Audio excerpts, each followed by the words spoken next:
Quran Quran Quran Quran Quran mummy, Quran Quran की अच्छी बातें ही बताएगा।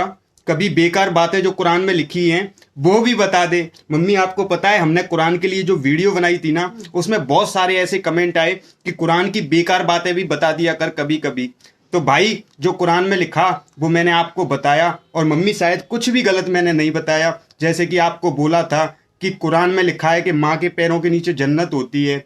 देश से आधा प्रेम करना, यानी कि मुसलमान भाइयों का आधा ईमान देश से प्रेम, ये भी कुरान ही सिखाती है भाई। पड़ोसी को भूखा भी ना सोने देना, ये भी कुरान ही बताती है। जब तक मुसलमान खाना नहीं खा सकता, जब तक उसका पड़ोसी भूखा सो रहा हो, ये भी कुरान ही बताती है। और आप लोग बोल रहे कि भाई कुछ गलत लिखा है। और हाँ, काफिर वर्ड, काफिर, जिसने भाई एक कमेंट आया जिसमें बोला गया कि काफिर के बारे में भी बता दो, हिंदुओं के बारे में कितना गलत लिखा है।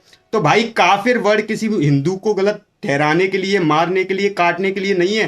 काफिर उसके लिए बोला जाता है जो कि बोलते ना कि मम्मी जैसे इस्लाम को गलत बोल रहा है या अल्लाह की तौहीन कर रहा है या बहुत सारी चीजें कर रहा है, उसको काफिर कहते हैं। किसी हिंदू को काटने की या मारने की मेरे हिसाब से ये बातें नहीं है भाई। जो आप सोचते हैं कि नहीं इस्लाम में ये लिखा है या कुरान में ये लिखा है, भाईचारे से रहो भाई। किसी के मजहब को या धर्म को गलत चीजें मत उड़ेड़ो। क्या बोलूं भाई, बोलते ना सारी चीजें अच्छी हैं भाई, गलत नहीं है भाई कुरान में कुछ भी। चलता हूँ भाई।